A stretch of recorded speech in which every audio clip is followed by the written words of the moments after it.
damaa bëgg képp ku nekk 500 nga joxoon ci gaay bi nga baal ko sama doom ji mi ngi ñëw ak groupe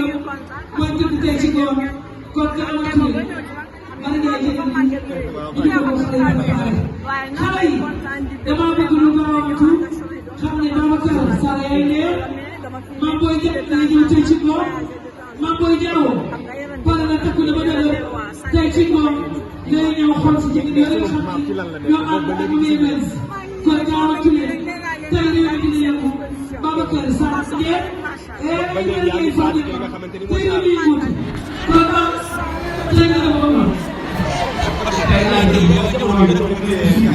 moo di cinéma ak théâtre seen jamono mu nekkoon loo xamante ni neexoon na trop ni ngeen ko doon def nekk ci axe ak temps tey nga gis la nouvelle génération ni koy defee est-ce que am na différence. léegi xam nga dëgg ñu stress dafa bari. léegi li ñuy def dañuy reetaan. te bu ñu bu jot dañ daan yeete. dafa daan nekk ci société bi ñu dugg ci léegi nit ñi ci gis seen bopp di changé. léegi xam nga stress bi bari na. te xale yi taay Coca-Cola moom la xale yi bëgg. moom la xale yi bëgg moom la bëgg di seetaan. su ko defee nag mooy loolu. loolu mais jàmm rek la mais cinéma avancé na. ça va très bien. mais qu'est-ce que ça vous fait parfois ñu annoncé la ni sunu maman Néné Komé génn àdduna te ñu tàggale waat la fi. def si saa yu xam ne mawti bakkan lu am dund dina ñam dee waaye saa yu jotee dañuy ñaan yàlla na yéex ba mag nga xam ne sama sëñ yi damay seeni doom waaw mais ñi ma tàgge woon c'était des petits types dem nañu ba fekk leen ñu toog sama doom ni ma ndax ma téye leen man ko bàyyi la ñuy dem xaleel lañu ñu ma yàq seen àddina ndax dara jaru ko waaye nañu xam ne woon naa leen danaa toog seen dëj ñoom seen dëju yaay seen dëju doom seen dëj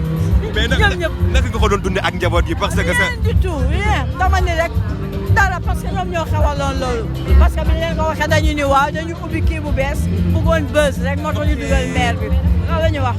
sama doom bi ni leen tax rek leen seen yaay man nga bàyyi leen ñu dem ay xale lañu du ma yàq seen àddina dara jaru ko seen xam seen foofu la seen xel tollu woon loolu rek la demee mën nañ xaar Maman Komé ci yeneen production yu bees non mais bien sûr pourquoi pas mais oui mën na nga gisee réew mi ak situation bi nga xamante ni moo fi am des fois mu yëngu tantôt mu sedd dañ leen sant yàlla waaw bala nga koy xam nga génn dëkk bi boo génnee dëkk bi dem ba dikk xam ni Sénégal jàmm gi fi yàlla na yàgg dañuy ñaan yàlla na yàgg mais ak foog nga génn soo génnee Sénégal dem ba xool li am ci biti boo ñëwaatee da ngay sant yàlla te xam ne jàmm jaa ngi fi te jàmm rek a fi am incha allah. un mot pour la jeunesse sénégalaise. may ku nekk la nga mébét mu nekk ci sa xol yaa ko xam yàlla na la ci yàlla jàppale te nag ak ngëm-ngëm ndax moo am solo loo gëm muy dëgg ci yow yàlla fekk la ci